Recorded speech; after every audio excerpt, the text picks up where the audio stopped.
আজকে আমরা সরলরেখা চ্যাপ্টারে ইঞ্জিনিয়ারিং কোশ্চেন ব্যাংক সলভ করব।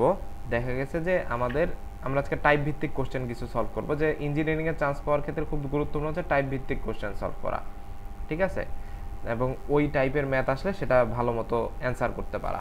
তো আজকে দেখো আমাদের এখানে বিষয় হচ্ছে যে আমরা প্রথম যে ম্যাথটা নিছি যে y ইজ ইকুয়াল টু, ঠিক আছে, আমার এখানে দেয়া আছে y is equal two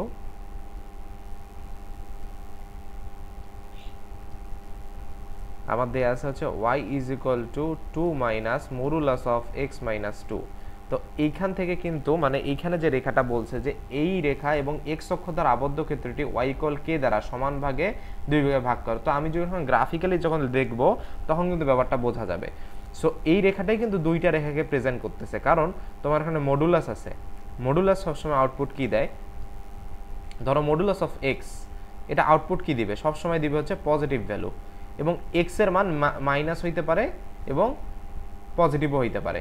so যখন মাইনাস হবে, এক্স এর মান যখন মাইনাস হবে তো তার আগে একটা মাইনাস ভ্যালু চলে আসবে, এবং এক্স এর মান যখন প্লাস হবে তখন তার আগে একটা প্লাস চলে আসবে যেটা উজ্জ্বল থাকে। তো এইটাই হচ্ছে কনসেপ্ট মডুলাসের। তো আমার এখান থেকে আমরা কয়টা রেখা পাবো? এখান থেকে আমরা রেখা পাবো হচ্ছে দুইটা। সো এইখানে যদি সেম কনসেপ্টে যদি আমরা এক্স এর মান যদি হচ্ছে একবার যদি আমার এই পুরো ভ্যালুটা যদি নেগেটিভ হয় তো আমরা এখানে কি লিখতে হবে? X minus minus of x minus two, ঠিক আছে। যখন আমার এটা কি এক্স মাইনাস টু এর ভ্যালুটা শুধুমাত্র এক্স মাইনাস টু এর ভ্যালুটা যখন নেগেটিভ হচ্ছে, এই জন্য তার আগে একটা নেগেটিভ চলে আসছে। সো যখন আমার কি modulus of x minus two less than equal zero.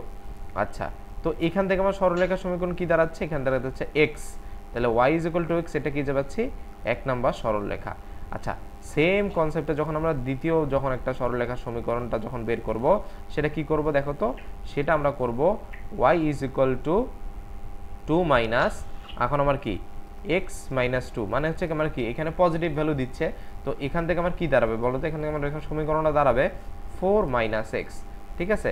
তাহলে আমার এখানে কি পাইলাম বলো তো? y is equal to 4 minus x, এটা আমার কি দ্বিতীয় সমীকরণ। আচ্ছা, তৃতীয় আরেকটা রেখা আমার কি দেয়া আছে, আর এই রেখাটাকে কিন্তু এইভাবে লেখা যায়। কিভাবে লেখা যায় দেখো তো? x by 4 plus y by 4 is equal to 1। তো এটা কিভাবে করলাম? এটা x ও y অক্ষ থেকে কর্তৃত অংশ যে আমরা জানি, তো ওই কনসেপ্ট থেকে কিন্তু এটা করলাম যাতে গ্রাফিক্যালি প্লট করতে সুবিধা হয়। আচ্ছা, এখন দেখো, এখন আবার আরেকটা রেখা কি আছে? y is equal two k, এটা একটা রেখা দেয়া আছে, ঠিক আছে, এটা 3 নম্বর রেখা।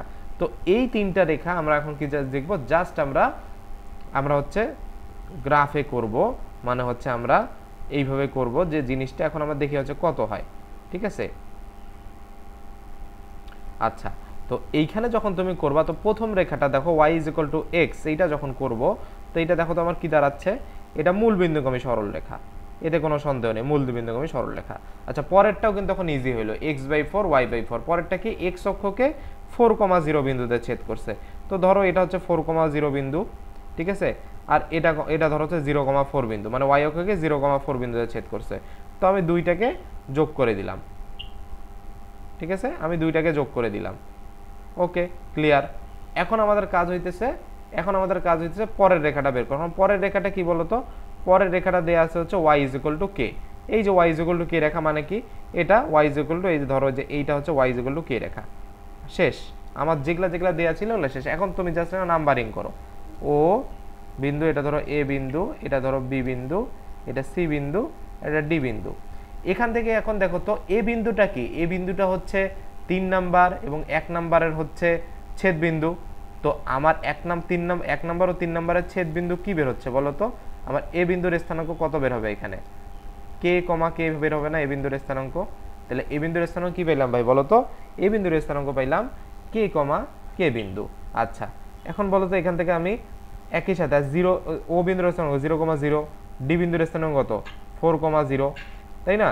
আচ্ছা, এখন সি বিন্দুর স্থানাঙ্কটা কিভাবে পাবো ভাই? সি বিন্দুর স্থানাঙ্ক হচ্ছে সেম ভাবে এই 3 নাম্বার এবং এই যে এই রেখা, এটার সমীকরণ।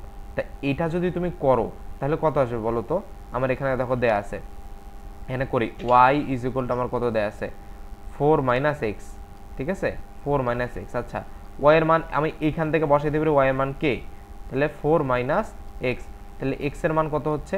x এর মান হচ্ছে 4 মাইনাস k, এটা হচ্ছে না x এর মান? ওকে, তাহলে আমাদের শেষ। তাহলে এটা একটু মিশাই দেই। তারপরে x এর মান পেলাম 4 - k, ঠিক আছে। x এর ভ্যালু আমরা তাহলে পাচ্ছি কত, 4 - k। তাহলে আমার এটা কি সি বিন্দুর স্থানাঙ্ক কত, সি বিন্দুর স্থানাঙ্ক হচ্ছে 4 - k, কমা আর y এর মান তো দেয়া আছে k, ঠিক আছে। আমার এখন কাজ হইতেছে বি বিন্দুর স্থানাঙ্ক বের করা। সো বি বিন্দুর স্থানাঙ্ক কিভাবে বের করব, বি বিন্দু হচ্ছে আমার জাস্ট হচ্ছে এই প্রথম রেখা আর এই যে এই রেখা, এটা ছেদ বিন্দু। তো তুমি যখন এই দুইটার ছেদ বিন্দু বের করবা, তো তুমি এখান থেকে তোমার বি বিন্দুর স্থানাঙ্ক পাবা 2,2। বাস কাজ শেষ। আর আরেকটা ক্লু দিয়ে দিছে হচ্ছে সমান 2 ভাগে ভাগ করে। কয় ভাগে ভাগ করছে ভাই, সমান 2 ভাগে ভাগ করছে। তাইলে আমার কি, ধরো এইটা একটা ভাগ হইছে, এটা ভাগ হইছে, সমান 2টা ভাগে ভাগ হয়ে গেছে, বুঝছো, মানে যে ক্ষেত্রফলটা সমান 2টা ভাগ। এই ত্রিভুজের ক্ষেত্রফল, ধরো এটা যে চতুর্ভুজ হচ্ছে, ক্ষেত্রফলটা কিন্তু সমানিত। তো আমরা এখন, তুমি স্বাভাবিকভাবে যে আমরা যেভাবে করতাম না, যে ক্ষেত্রফল যেভাবে 3টা বিন্দু দিয়ে থাকলে 3টা বিন্দু বসায় যে ক্ষেত্রফল বের করে, ওটা করতে পারবা, কিন্তু ওটা তো তোমার একটু লেন্দি হয়ে যায়। তো আমরা এই বিন্দু থেকে এই এক্স অক্ষের উপর একটা লম্ব আঁকবো, ঠিক আছে, এক্স অক্ষের উপর একটা লম্ব এঁকে ফেললাম, ঠিক আছে। আচ্ছা, এই বিন্দুটা ধরো আমার এখানে ছেদ করছে হচ্ছে, ধরো এ বি সি ডি দিছি, এটা ই বিন্দুতে ছেদ করছে, ঠিক আছে, এটা ই বিন্দুতে ছেদ করছে। আচ্ছা, গেল। এখন ই বিন্দুর স্থানাঙ্কটা আমার লাগবে, ঠিক আছে, ই বিন্দুর স্থানাঙ্কটা লাগবে। আচ্ছা, ই বিন্দুর স্থানাঙ্ক লাগবে না, কিচ্ছু লাগবে না, আমরা যদি বি ইটা বের করি, ঠিক আছে, আমরা যদি বি ইটা বের করতে পারি, মানে লম্ব, ঠিক আছে, লম্বটা যদি বের করতে পারি তাইলেই হবে কিন্তু। আচ্ছা, এখন এসি রেখা আছে না, এসি রেখার উপর জিনিসটা লম্ব হইছে না আমার, এসি রেখার উপর বি বিন্দু থেকে এটা কি হইছে আমার লম্ব হইছে। দেখো আমার এই এসি রেখা যেটা আছে, এসি রেখাটার সমীকরণ কি, y = k না। আচ্ছা, y = k, তো তাহলে আমরা যদি বি বিন্দু থেকে, বি বিন্দুর স্থানাঙ্ক কত বেশি, 2,2। এখন এই বিন্দু থেকে যদি এই বিন্দুর উপর একটা লম্ব আঁকি, সেটার দৈর্ঘ্য কত হবে বলো তো, আমার যে সূত্র অনুযায়ী বসাই, তাহলে y - k বাই √y এর সহগ কত, 1 এর উপরে স্কয়ার। এখন y এর আমার স্থানাঙ্ক কত, 2 বিন্দু থেকে আঁকছি না, তাহলে 2 - k, আর নিচে আমার কত থাকলো, এখানে 1 থাকলো। তাহলে আমার লম্বের দৈর্ঘ্য কত, এই এতটুক যে লম্বটা পাচ্ছি, এই লম্বটা কত হবে বলো তো, লম্বটা হবে হচ্ছে আমার 2 - k, এত একক, ঠিক আছে। তাহলে এইটুক কিন্তু আমরা পাইলাম 2 - k। এখন লম্বের আমার কত বের হলো ভাই, 2 - k। এটা ধরো আমি সাইড নোট এখানে লিখে রাখলাম 2 - k। আচ্ছা, এখন বি, আর ধরো এটা হচ্ছে আমার কোন বিন্দুতে ছেদ করছে, এফ বিন্দুতে। এখন বিএফ এর দৈর্ঘ্যটা তাহলে কত হবে বলো তো, বিএফ এর দৈর্ঘ্য আমার হবে হচ্ছে, আমার কোন তো, এটা এখান থেকে কত দূরত্বে আছে, এখান থেকে আমার দূরত্ব আছে কত বলতো, y এর মান 2, তাহলে এটা 2 হবে, সিম্পলি বোঝা যাচ্ছে। আর হচ্ছে আমার কত পাইলাম হচ্ছে, বিই এর দৈর্ঘ্য কত পাইছি, বি এর দৈর্ঘ্য পাইছি হচ্ছে 2 - k। এখন একটা জিনিস দেখো, আমার 2 ভাগে যেহেতু ভাগ করছে না, আমার এখানে বলা যায়, এখন ইজিলি বলা যায়, এখন আমার এখানে ইজিলি বলা যাবে যে ত্রিভুজ ক্ষেত্র এবিসি ত্রিভুজের ক্ষেত্রফল = হাফ ত্রিভুজ ক্ষেত্রফল ও বি ডি, ঠিক আছে, মানে পুরো ত্রিভুজের ক্ষেত্রফল অর্ধেক। আচ্ছা, এখন আমরা বিন্দুগুলো জানি না, এখন জাস্ট ত্রিভুজ ক্ষেত্র এখানে হাফ গুণ ভূমি গুণ উচ্চতা না, এবিসি ত্রিভুজের ক্ষেত্রে, ত্রিভুজের ক্ষেত্রে ভূমির দৈর্ঘ্য কত হবে বলো তো, এবিসি ত্রিভুজে। আচ্ছা, এই ভূমির দৈর্ঘ্য তো বের করা যাবে না, এ বিন্দুর স্থানাঙ্ক জানো, ঠিক আছে, সি বিন্দুর স্থানাঙ্ক জানো, এই দুইটা থেকে যদি তুমি বের করো, তাহলে আমার এখানে কি আসবে, এখানে আসবে 4 - 2k, ঠিক আছে, গুণন এইখান থেকে যদি বের করো, আমার এখন কি লম্ব, হাফ গুণ ভূমি পাইছে। এখন লম্ব কি, লম্ব হচ্ছে এই বি লম্ব যদি বের করো, তাহলে বি লম্বের দৈর্ঘ্য কত বের করছে, বি লম্বের দৈর্ঘ্য বের করছি 2 - k, ঠিক আছে।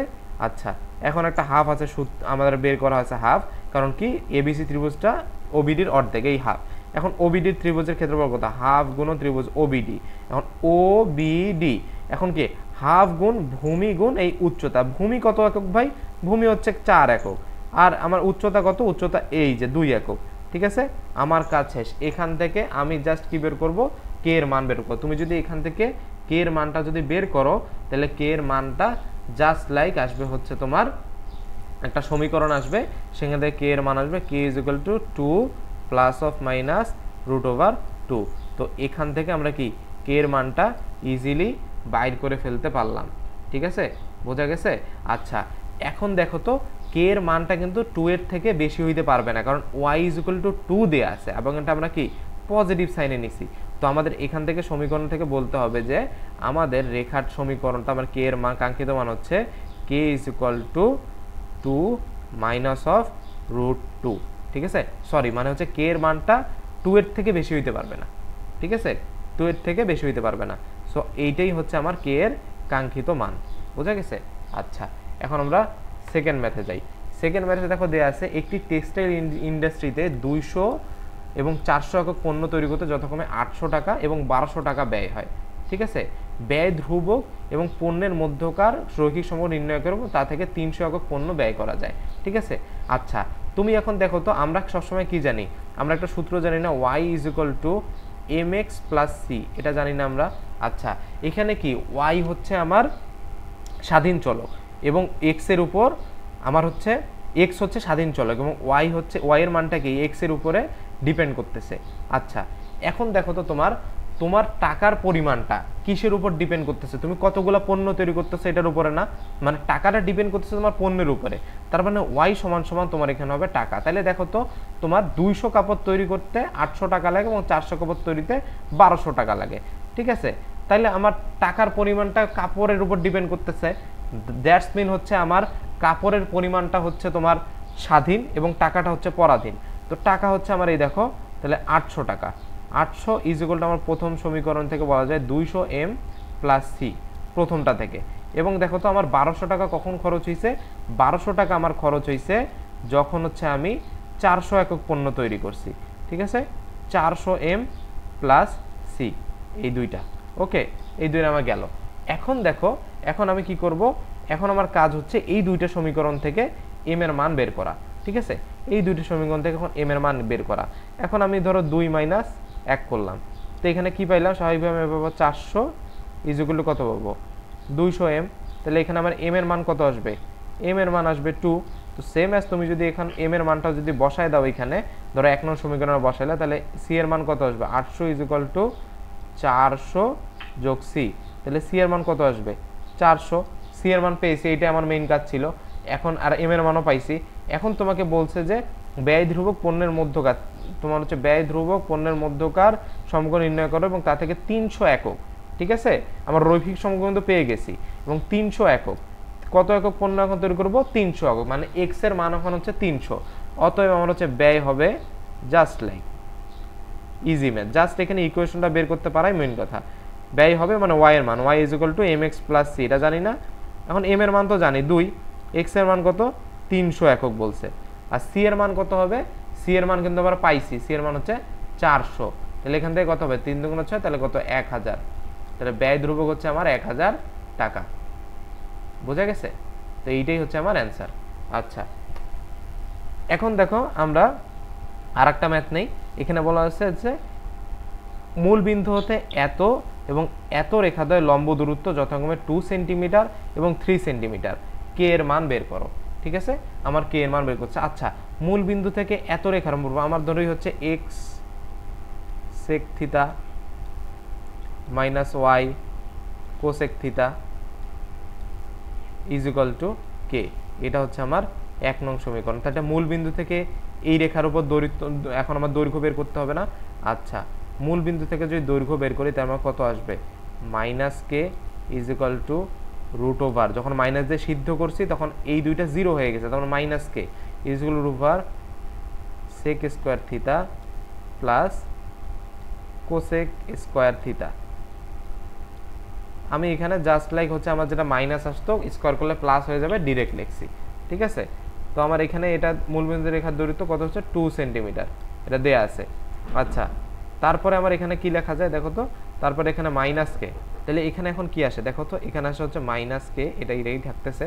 আচ্ছা, এখন 1 সেক স্কোয়ার কি লেখা যায়, 1 বাই কজ স্কোয়ার লেখা যায় না, 1 by cos square theta, plus cosec square কি লেখা যায়, 1 বাই সাইন স্কোয়ার থিতা লেখা যায় তো না। আচ্ছা, এখান থেকে এখন কি দাঁড়াচ্ছে, এটা দাঁড়াচ্ছে হচ্ছে 2। আচ্ছা, তুমি যখন এটাকে উপরে নিয়ে যাবা তখন আমার এখানে থাকবে হচ্ছে minus k cos theta into sine theta, আর নিচে থাকবে হচ্ছে root over cos square theta plus sine square theta, okay, is equal to 2। আচ্ছা, এখন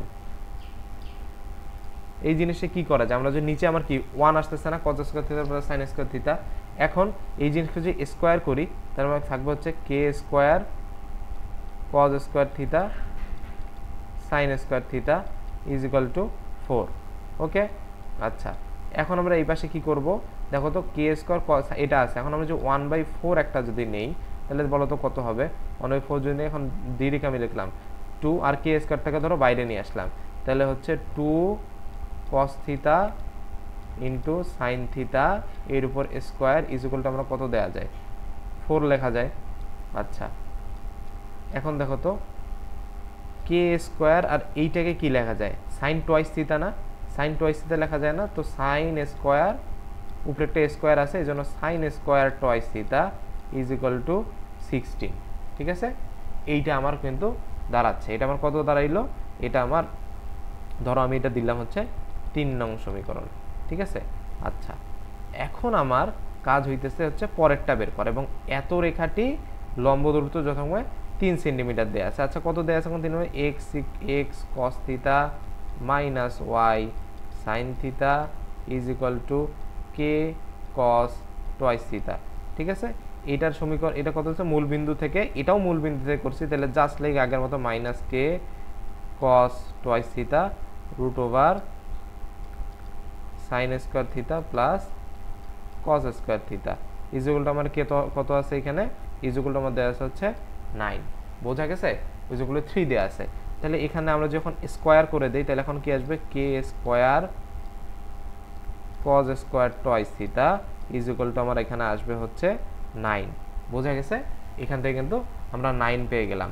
আচ্ছা এইটা ধরো আমার কত নম্বর সমীকরণ, এটা ধরো আমার 4 নাম্বার সমীকরণ। ঠিক আছে, এখন আমি যদি 3 আর 4 যদি যোগ করি, ঠিক আছে আমি যদি এখন 3 আর 4 যদি যোগ করি তাহলে বলো তো কি থাকবে, K square sine square theta plus কে স্কোয়ার কজ স্কোয়ার থিটা। ঠিক আছে, তো আমরা এখানে একটা পেজ নিয়ে নিই। ঠিক আছে, তাহলে আমার এখানে কত থাকবে, K square cos square twice theta plus K square sine square twice theta is equal to 16 plus 9। তাহলে এখন আমি যে কে স্কোয়ার কমন নেই তাহলে কি থাকে বলো তো, cause square twice theta plus sine square twice theta, তাই না, cause square twice theta plus sine square twice theta is equal to কত 25। তো আমার এখানে এইটার মান কত 1, তো আমার এখানে কে এর মান কত চলে আসবে, কে এর মান চলে আসবে হচ্ছে প্লাস মাইনাস 5। বোঝা গেছে, এটাই আমাদের অ্যান্সার। তাহলে ক্লিয়ার যে এই জায়গাটা কত হইলো। তো সেম ভাবে আমার এখানে কে স্কয়ার কস টয়েসের জন্য আমরা এখানে এইভাবে মিলাই নিছি জিনিসটা। বোঝা গেছে, আচ্ছা এখন আমরা নেক্সট ম্যাথে যাই, এটা আমাদের মোটামুটি লাস্ট ম্যাথ। তো এখানে যেটা আছে X cos alpha plus Y sine alpha is equal to K, সরলরেখাটি এক্স ও ওয়াই অক্ষ দুটিকে যথাক্রমে এ ও বি বিন্দুতে ছেদ করে। ঠিক আছে, এবং এখানে আলফা চলক এবং ধ্রুবক বি এর মধ্যবিন্দুর সঞ্চারপথের সমীকরণ নির্ণয় করো।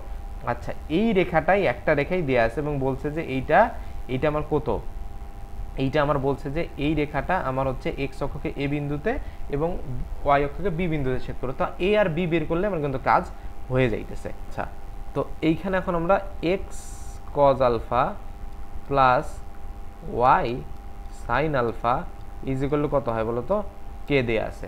ঠিক আছে, তো আমার এখানে বলছে কি যে সরলরেখা দুইটি এক্স অক্ষ ওয়াই অক্ষ অক্ষরেখা দুটিকে এ ও বি বিন্দুতে ছেদ করে। আচ্ছা এখন আমরা উভয় পক্ষকে কি এক্স কজ আলফা যেটা আছে এটাকে কে দ্বারা ভাগ করলাম এবং এইখানেও ওয়াই সাইন আলফা যেটাকে আছে এটাকেও কে দ্বারা ভাগ করলাম। তাহলে এই পাশে থাকলো 1, এইটা করার জন্যই তো কে দ্বারা ভাগ করলাম। সো আমি যদি আদর্শ ফর্মে এখন রাখতে চাই এক্সের সহ 1 রাখতে হবে, তো আমার কে বাই কত থাকবে বলতো, কজ আলফা প্লাস এখানে সাইন আলফা, এখন ওয়াই বাই কি থাকবে বলতো, কে বাই সাইন আলফা, এটাই তো থাকতেছে নাকি। আচ্ছা এখন আমার কাজ হইতেছে, আমার টাস্ক হচ্ছে যে এখান থেকে মধ্যবিন্দু তা এও রেখা থেকে এও বি বিন্দুতে ছেদ করে। আচ্ছা এখন আলফা, এখন এখানে আলফা চলক এবং ধ্রুবক, তাই এখন এখান থেকে আমার বের করতে হবে হচ্ছে এ ও বি এর মধ্যবিন্দু। ঠিক আছে, এখন এ ও বি এর মধ্যবিন্দু বের করতে হবে, তাহলে এ ও বি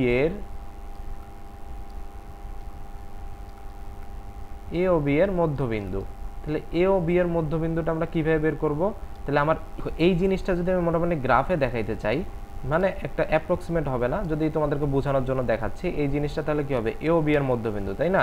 তাহলে দেখো এ ও বি এর মধ্যবিন্দু, এ বিন্দুর স্থানাঙ্ক ধরো এইটা, এ বিন্দুর স্থানাঙ্ক কত, K cos alpha by 0, K cos alpha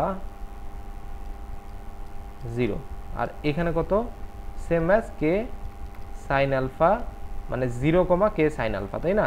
এটা স্থানাঙ্ক, তাহলে এটা আমার বি বিন্দু আর এটা এ বিন্দু, ঠিক আছে? তাহলে এ ও বি এর মধ্যবিন্দু নির্ণয় করা যাবে না, এ ও বি এর মধ্যবিন্দু, তাহলে এ ও বি এর মধ্যবিন্দু কত হবে বলো তো? এ ও বি এর মধ্যবিন্দু হবে হচ্ছে 0 plus k cos alpha by 2, মানে কত, কে বাই 2 কজ আলফা, এবং ইয়া কত হবে, সেম এজ এটা হবে কে বাই 2 সাইন আলফা, তাই না? এই দুটো মধ্যবিন্দু।